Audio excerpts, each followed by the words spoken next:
Bismillahirrahmanirrahim. Assalamualaikum warahmatullahi wabarakatuh.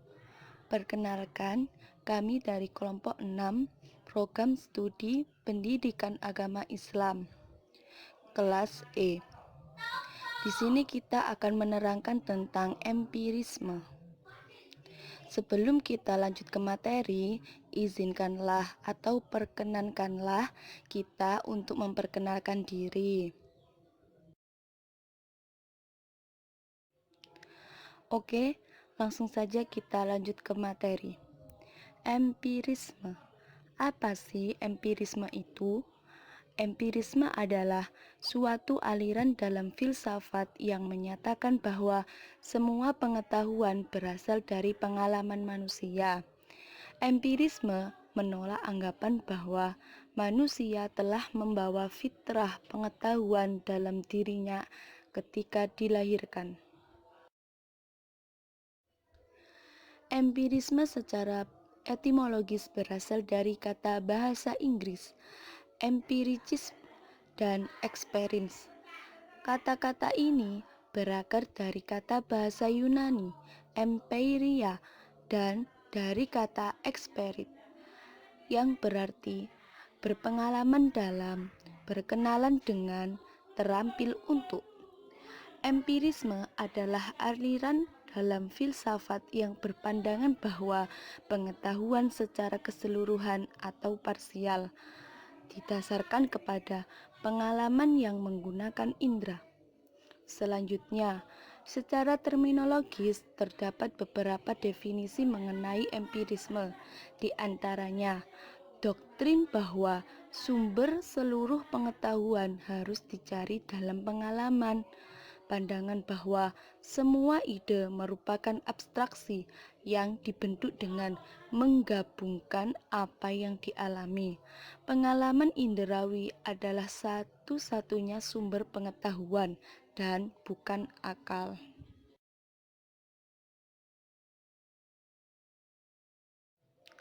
Istilah empirisme diambil dari bahasa Yunani empiria yang berarti coba-coba atau pengalaman. Sebagai doktrin, empirisme adalah lawan rasionalisme. Kata empirisme menurut Amsal Bakhtiar berasal dari kata Yunani empereikos yang berarti pengalaman. Menurut aliran ini, manusia memperoleh pengetahuan dari pengalaman indrawi. Hal ini dapat dilihat bila memperhatikan pertanyaan seperti bagaimana orang mengetahui es itu dingin?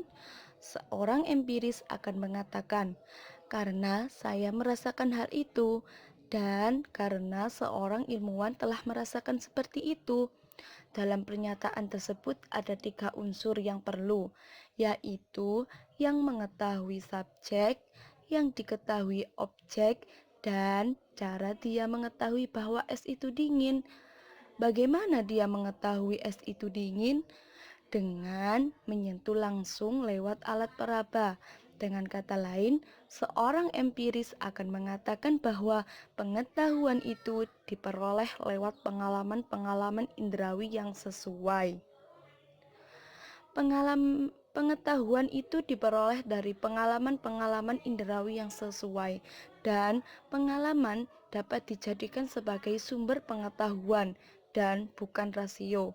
Oleh sebab itu, empirisme dinisbatkan kepada faham yang memilih pengalaman sebagai sumber utama pengetahuan. Yang dimaksudkan dengan ialah baik pengalaman lahiriah yang menyangkut dunia maupun pengalaman batinia yang menyangkut pribadi manusia. Tokoh filsafat empirisme. Tokoh-tokoh pakar filsafat yang mengembangkan paham empirisme diantaranya Francis Bacon, Thomas Hobbes, John Locke, George Berkeley, dan David Hume. Sebagai aliran filsafat, empirisme merupakan salah satu dari 2 cabang filsafat modern yang lahir pada zaman pencerahan.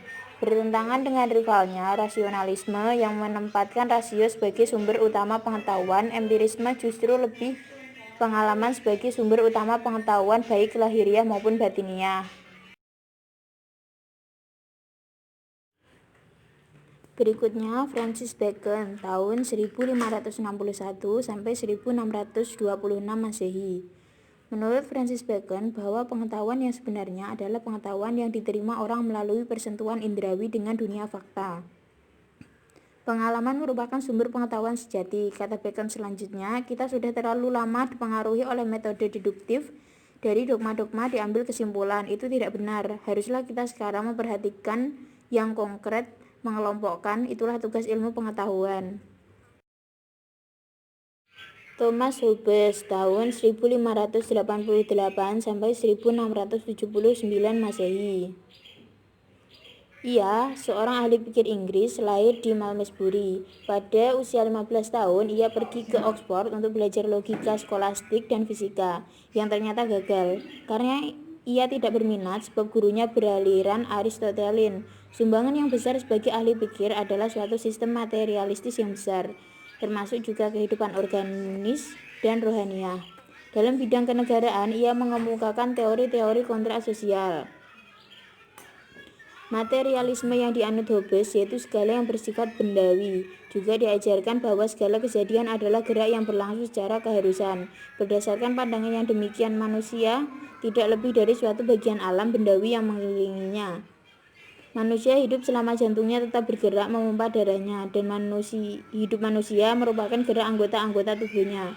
Menurutnya pula, akal bukanlah pembawaan melainkan hasil perkembangan karena kerajinan. Ikhtiar merupakan suatu awal gerak yang kecil, dan jikalau diarahkan menuju kepada sesuatu yang disebut keinginan, dan jika diarahkan untuk meninggalkan sesuatu yang disebut keengganan atau kesengganan.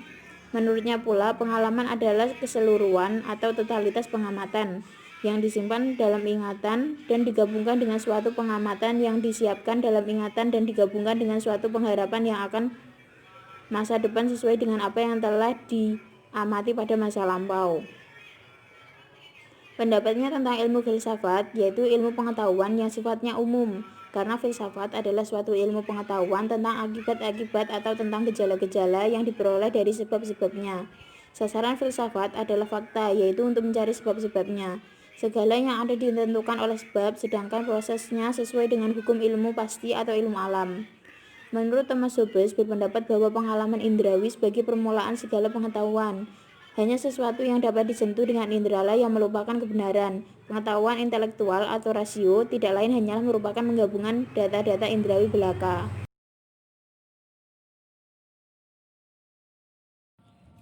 Tokoh ketiga yaitu John Locke.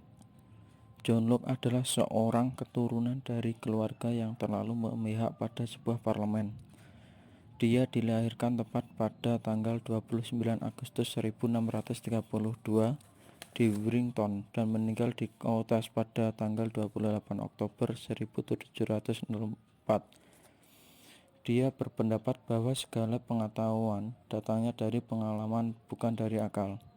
Seluruh pengetahuan diperoleh dari penginderaan dan refleksi. Akal hanya alat penampungan yang dihasilkan dari penginderaan.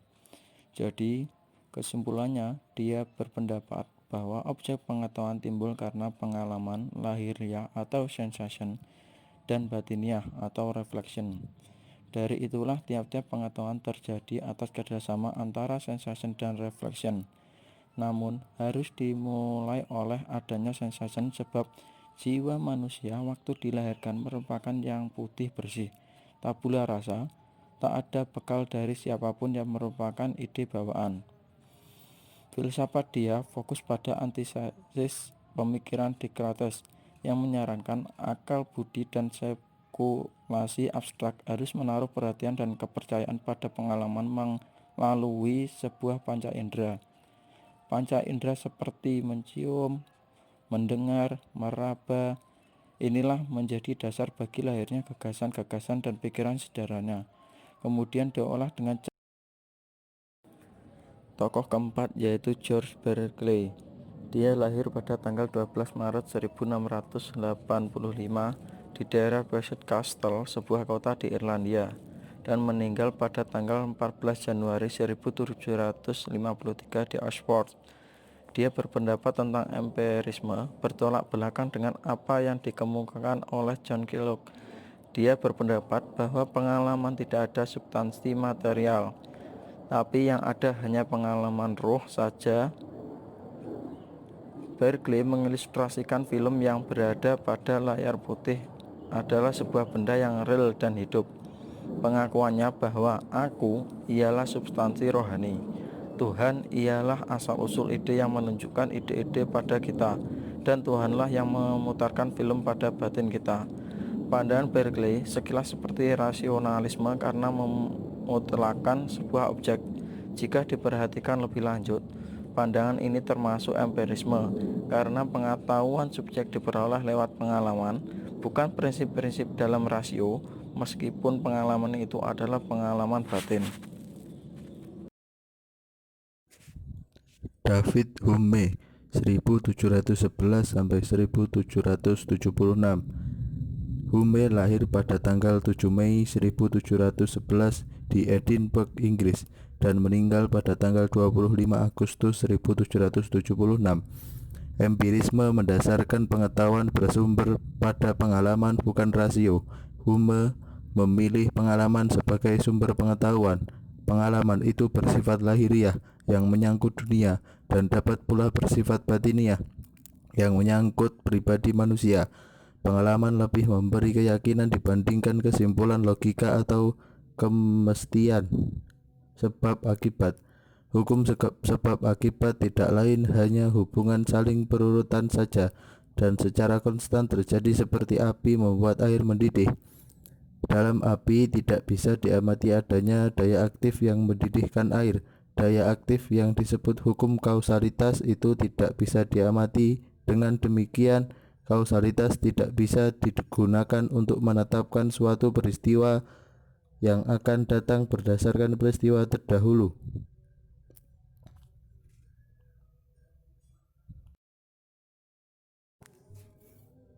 Karakteristik filsafat empirisme: pandangan bahwa sebuah ide atau gagasan merupakan abstraksi yang dibentuk dengan menggabungkan apa yang dialami. Pertama, pengalaman indrawi adalah suatu sumber pengetahuan dan bukan akal atau rasio. Kedua, semua yang kita ketahui pada akhirnya bergantung pada data indrawi. Nomor 3, semua pengetahuan turun secara langsung atau disimpulkan secara tidak langsung dari data indrawi, kecuali beberapa kebenaran divisional logika dan matematika. Nomor 4, akal budi sendiri tidak dapat memberikan kita pengetahuan tentang realitas tanpa acuan pada pengalaman indrawi dan penggunaan panca indera kita. Akal budi mendapat tugas untuk mengolah bahan-bahan yang diperoleh dari pengalaman. Empirisme sebagai filsafat pengalaman mengakui bahwa pengalaman sebagai satu-satunya sumber pengetahuan. Tokoh empirisme dibangun oleh Francis Bacon dan Thomas Hobbes, namun mengalami sistematisasi pada dua tokoh berikutnya, John Locke dan David Hume. Terima kasih, semoga yang kami sampaikan bermanfaat bagi kita semua. Assalamualaikum warahmatullahi wabarakatuh.